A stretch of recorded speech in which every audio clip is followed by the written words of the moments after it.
not amphibians. Last week we talked about reptiles. This week we're going to talk about amphibians and what they do. Move this over. A little sleepy.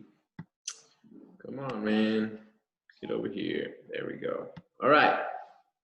We'll read a little bit and then we'll get started. Amphibians.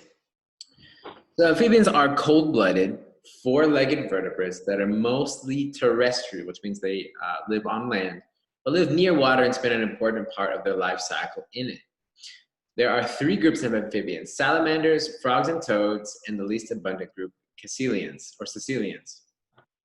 Talk about their anatomy. Though amphibians are considered tetrapods, which are animals with four limbs, including all vertebrates except fish, some salamanders and all caecilians lack limbs, which means they don't have limbs.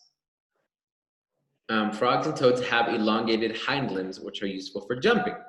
The skin of amphibians is moist and contains many glands. Most glands produce mucus to protect the skin, giving amphibians a slimy appearance. However, some amphibians also have poison glands in their skin. The skin of amphibians allows gases to pass through so that oxygen can be exchanged by capillaries close to the skin surface. Amphibians do not have scales, feathers, or hair. So amphibians, some amphibians are poisonous. So a lot of frogs, like people would hunt, they would rub like their arrowhead on the back of a frog and then shoot people or shoot to hunt, and that would kill the animal and because they were poisonous. All right, reproduction and growth. In contrast to mammals, birds, and reptiles, amphibians' eggs are not protected by embryonic membranes, nor do they have a hard external shell. So amphibians' eggs are not hard like you would say, what's that? Like you would say chicken eggs, you know? The amphibian embryo is surrounded by a mucus capsule. The mucus capsule allows water to escape, therefore the eggs must develop in humid environments. They'll dry out and die, so it needs to stay kind of moist and kind of wet. Of the most unique characteristics of amphibians and their lifestyle, which is spent partially on land and partially in water. Metamorphosis is the changing of an immature hatchling, which does not resemble its parents, into an adult, which looks like others of that species. Amphibian metamorphosis generally transforms an aquatic larva into a terrestrial adult, which means it goes from being kind of like a fish to more like living on land. And then we're gonna start with salamanders. Let's have Caleb, you wanna start? No, dude, come on, you're not supposed to be eating right now. Can I read, mister? You are eating. Dude, I watched you eat. Don't tell me you weren't eating. Caleb, you were eating. Let's see what's on. Yeah, there you go. All right, make sure you're not eating. Samuel, you start reading for me then. Salamanders. Not on me. No, you're eating. We'll have Samuel do it. Salamanders. Go for it. Okay. Okay. Salamanders are found worldwide in moisture-rich, temperate, and tropical regions. They have elongated bodies that possess a distinct head and neck and usually a long tail. Salamanders means fire lizard because salamanders were first seen crawling out of logs thrown onto fires. Although some species have no hind limbs, most have two pairs of legs, each about the same length. Some species possess a tongue that they can lick to catch their prey. Salamanders eat insects, worms, and small invertebrates. Most salamanders are about 15 centimeters 6 inches long or shorter. The largest salamander and largest amphibian is the 1.8 meters 5.9 feet long Chinese giant salamander. Joseph, stop marking on the screen. Who was the one who did the blue?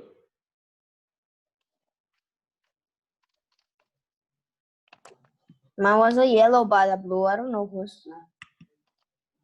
Green. I don't have that option to do that. All right. Keep going. Read metamorphosis.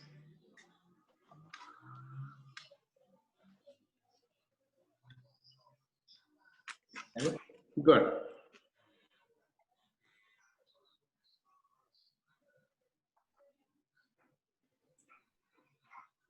Samuel. Yes, mister. Keep reading Metamorphosis. And Joseph, No, you read, dude. I told you to. Me what? metamorphosis. During metamorphosis, a salamander usually loses its external gills in exchange for internal lungs. There are some species of salamanders that do not possess lungs and breathe entirely through their skin or mouth ligaments. Their heart transforms from the two-chambered heart needed for gill respiration to a three-chambered heart for lung respiration. They grow limbs, eyelids, and well-developed tongues. Some salamanders undergo only partial metamorphosis. Mud puppies never lose their external gills. The Mexican axolotl never undergoes. Round it goes.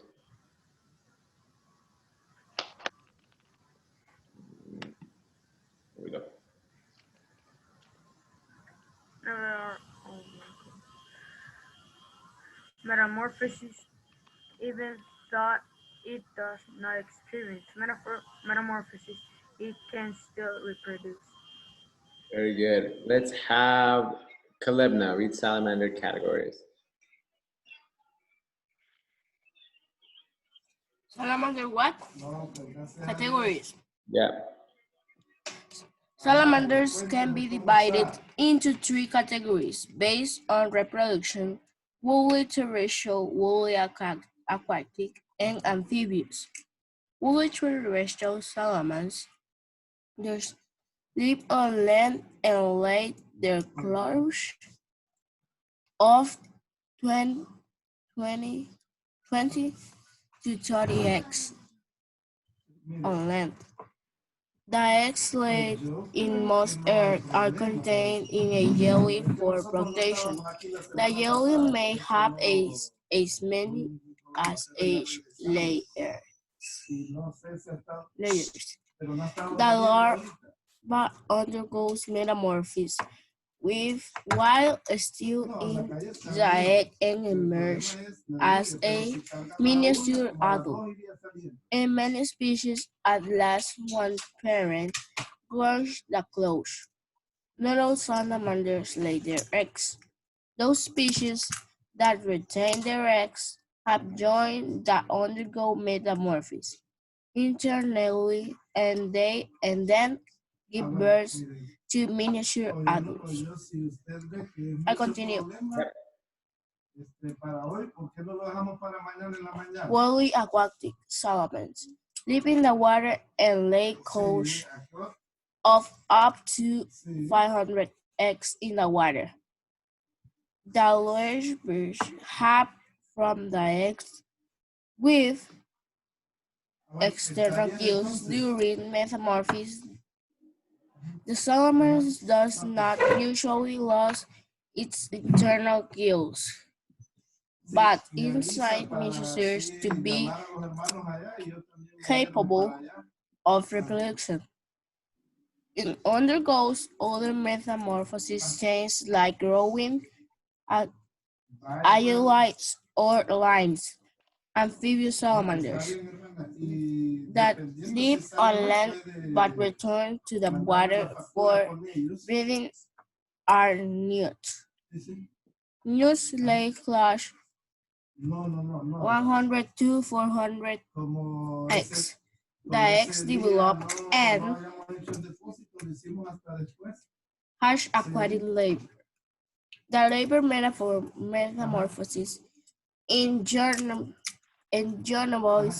called ifs, which look similar to adult newts and live on land. While the larvae mature into adults capable of reproduction, this process may take years. As an adult, a newt returns to water and undergoes physical change such as growing gills and changing color. Similar to back to the larva. Some newts grow large crease to attack a mate.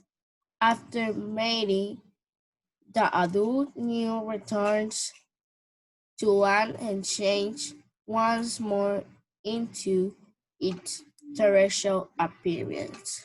Very good. Before we keep reading, let's look at these. Wholly terrestrial, okay? So as an adult guarding its larva, it guards its eggs. So which means terrestrial means land. So it's always on land. And young adults looked at, they just look like a smaller version of adults. And we have wholly aquatic with its eggs, the same thing. And it stays in the water. It just spends it spends all of its time in the water. Then we have the amphibious, which is half and half, basically. The aquatic adults still look the same, and the larva, like we just read about the eft, will leave and do metamorphosis to be a terrestrial adult. Caleb, Samuel, please turn on your and Joseph, you as well, turn on your cameras. Yes. You guys know what it's supposed to be like. If I see it come off again, I'm gonna kick you out of the class and then send a message to your parents. Okay, Joseph, you're up. You read. Spit me out. Salamanders are more numerous than we realize because they are nocturnal and not often seen. Although, no, it's not with R, it's although. They are weak, small, and slow. Salamanders possess many unique and effective methods of defense that keep their population numerous. Like many other amphibians, salamanders possess glands in their skin that secrete poisons. Many salamanders assume a defensive position when threatened. This position actually exposes when I'm lost. The most fearsome or toxic portion of their body. For some salamanders, the defensive position will reveal contrasting colors that startle the predator. For others, the defensive position points the salamander's venom glands at the attacker by putting its worst foot forward. The salamander often forces the attacking predator to get a mouthful of toxin and relays the salamander that sharp rivet newts have sharp projections on their ribs. When their abdomen is compressed, the spikes pass through poison glands and poke the attacker. That's all. The attacker, very good. I know my English is a poop. It's a caquita. You're going. Okay. Fire salamanders can pressurize the poison glands located along their sides. They can squirt the poison 4 meters, 13 feet away, causing temporary blindness and burning.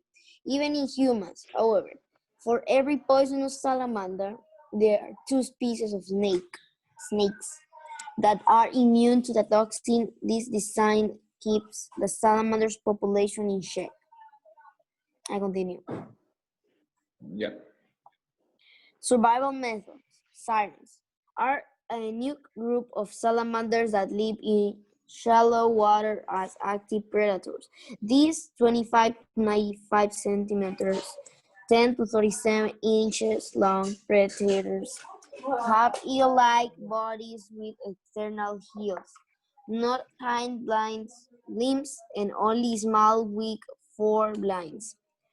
They have hardened beaks and draw water and prey into their mouth by suction. During periods of drought, they survive through estivation, a type of dormancy. In estivation, the mucus chain surrounding their bodies, hard, dense, converting them everywhere except their mouth. That protecting them from drying out, they can stay in this state for many weeks. So basically, it's kind of like hibernation. Dormancy means sleep, like just being dormant, not moving, not doing anything. So they can be in that for many weeks. All right, the one that I want us to focus on is the frogs and the toads, because that's what you're gonna do your project on. Anderson, you read frogs and toads. Anderson, Yes, Mr. you read frogs and toads. Frogs and toads. Okay. Frog and toad are amphibians with a strong bodies connect to the head by a neck. Their front leg consists of two segments like most animals, but the long hind legs have three segments, allowing some species to jump 20 to 5 times their body length. Typically, they do not have their front and toes are primarily found in a tropical and temperate zones around the world. Also, there are two species found out the Arctic Circle, toad or frog. In Europe and America, the word frog is used to describe skinned wild or tree-dwelling animals. The word toad is reserved for raw-skinned terrestrial animals. In science, the terms are little used. Frogs and toads are classified by internal body characteristics. Toad and frog are a group are called anurans. Anurans exist in many different sizes. The small frog can be covered by a dime. The largest anurans is the golden frog on West Africa. It reaches 32 centimeters, 12.6 inches in length, and can eat rats and dogs. Very good. Keep going. I continue. Yep, keep going.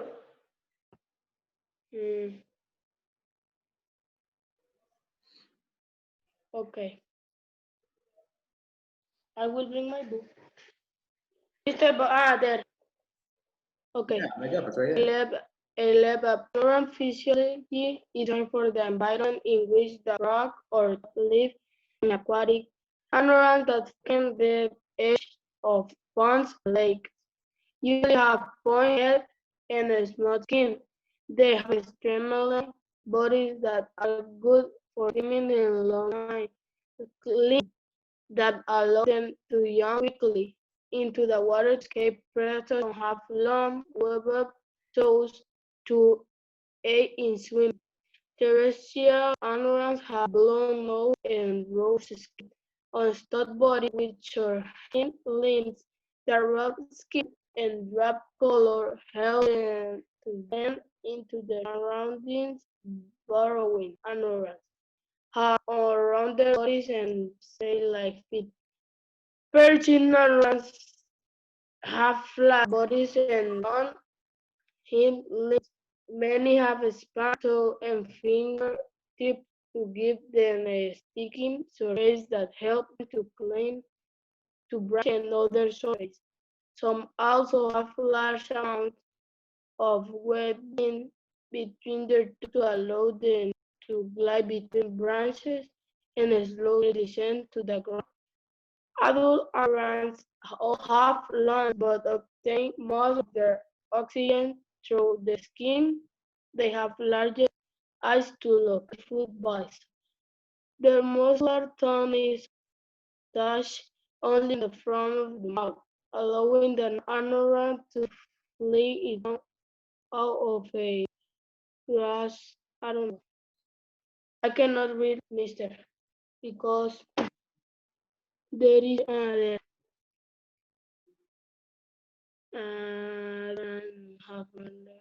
the muscular tongue is attached only from the mouth, allowing the anuran to flee its tongue out and grab food.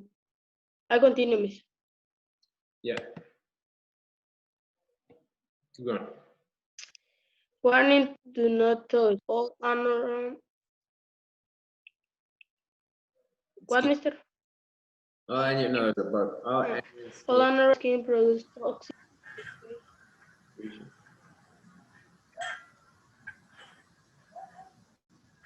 I cannot hear. What, mister? I continue. Yeah. Ah. Many animals are brightly colored to warn of the toxic quality. The most common frog is the gold poison from Colombia.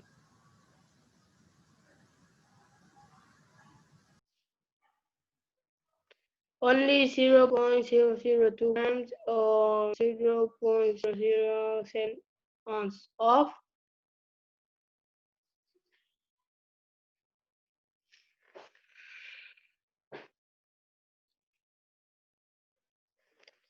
it poison is enough to kill embarrassment, not of considering with poisonous frog often extract the poisons and dip their arrows into the sap. They use the poison tip a route to hunt prey. The Canatoes of the Americans and Australia can spread their poison over a short distance. Many canids have experienced pain from trying to catch a canto. Some animals actively show off the brightly colored portion of their body to ward off predators. The false eye frog of South America turn away from this predator and inflate its lungs, showing off the large eye spots on its rear. Very good. Diosa, read the frog choir. One quality that Endurance possesses is the ability to make sounds. Thousands of frogs from many different species can be heard croaking at night in the tropics. These choirs can be heard 1.6 kilometers away. In fact, in most countries, if a body of water is present, endurance will be heard. The calls are made by males for two reasons: to defend their territory and to attack a mate. Frogs produce sound through a variety of vocal sacs. Most frogs have one vocal sac located below their bottom jaw. A few species have two vocal sacs on either side of their head. Most endurance croak when they exhale. The croaking occurs when air is vibrated against the vocal cords.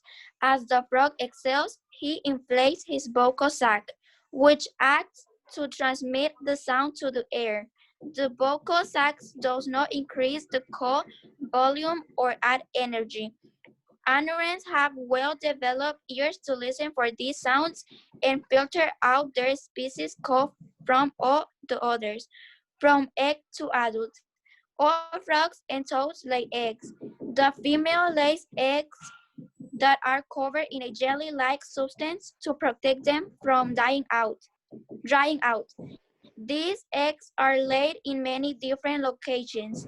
Most anurans lay their eggs directly into the water in long strands or masses. Some lay their eggs in a foam that hardens on the outside. The foam is placed near the water edge or on a leaf hanging over the water. As the egg hatch, the foam liquefies, allowing the young to fall into the water. Some tree frogs lay their eggs in the nook of tree branches where small pools of water collect. They place one or two eggs in each nest and return regularly to release unfertilized eggs that the developing young can eat. The larvae of frogs and toads are called tadpoles. Tadpoles hatch from their eggs in days or weeks, depending on the species. After hatching, the tadpole develops external gills on the side of its head. During this stage of its life, the tadpole grows a gill covering and a longer, stronger tail. Though some species of frogs are completely carnivorous, as tadpoles. Most consume algae and plants. Very good. Keep going. When metamorphosis occurs, the hind leg develops before the front leg. As the legs grow longer and stronger, the tail shrinks inside the tadpole. Other changes are occurring as well.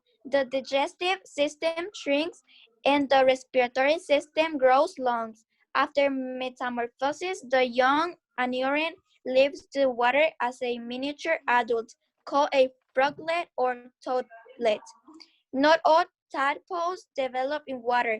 The Suriname toad has her eggs placed on her back by her mate, where they become embedded in her skin. The tadpoles develop on her back for 3 or 4 months and emerge from their little pockets as toadlets. After his mate's eggs hatch, the male Darwin frog picks the tadpole up in his mouth. They develop into froglets in his vocal sacs. The male Australian pouch frog and the female South American marsupial frog have pockets on the side of their bodies or stomach. There where the tadpoles develop. The male midwife frog carries the eggs on his leg until they hatch. He then places them in the water where they continue to develop. Very good. So remember that the frog eggs need to be stay moist or wet. So they have to find their way. Some frogs carry them on their back, some of them put them in their mouth. And then in metamorphosis, when they go from eggs to tadpole to froglet and then to frog, that is the...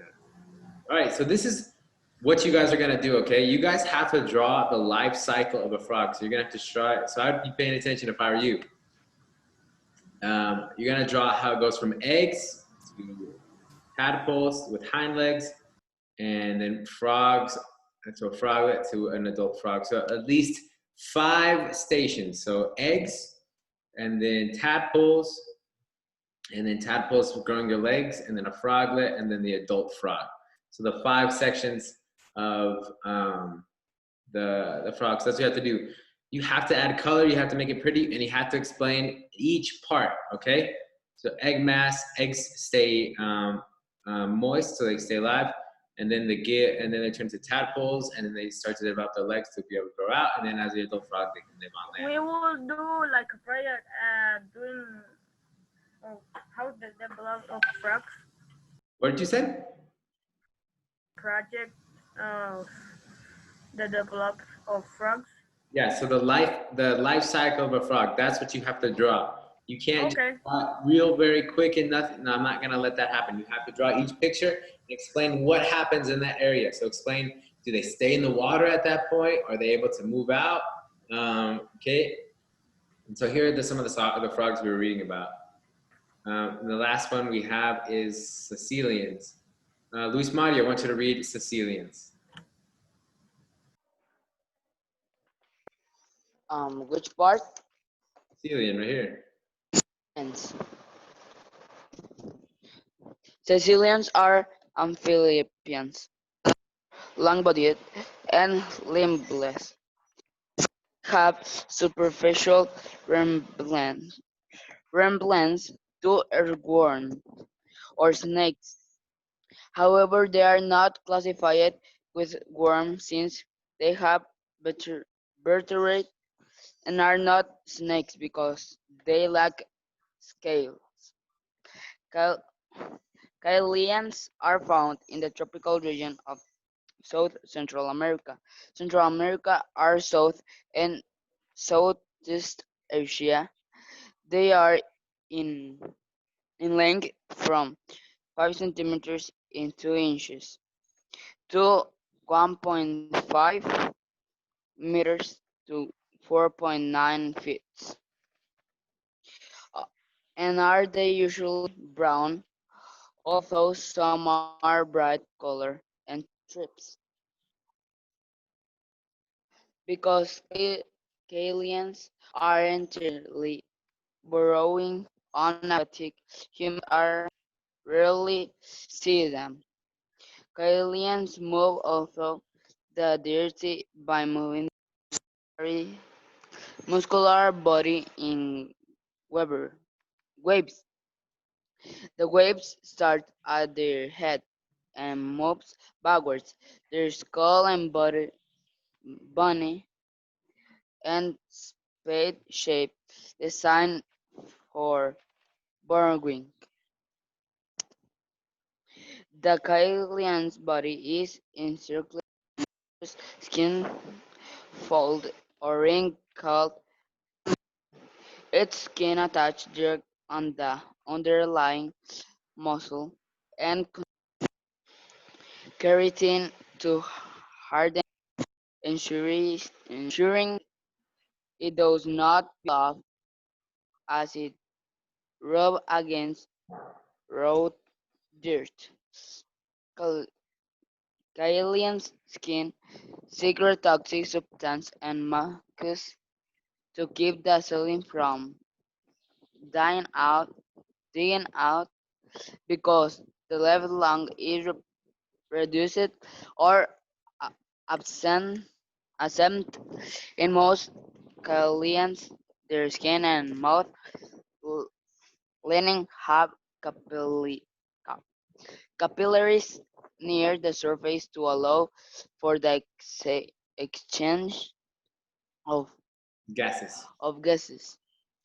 Half half of Kailian species give birth to live young, young that go metamorphosis in their mother.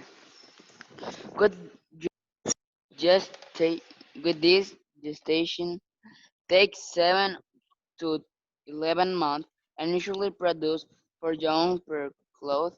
Their young are nourished internally by milky substance sec- secreted by the mother body. The young survive by the termitophagy skin eating.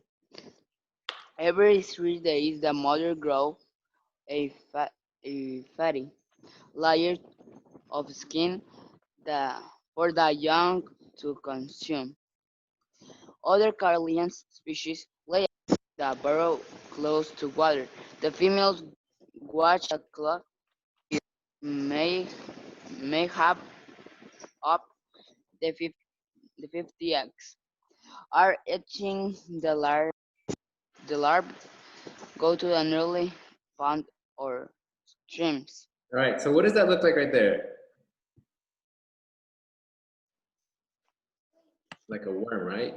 It's like a word. Yes. Basically what it is. All right, and now let's look at section 8.4.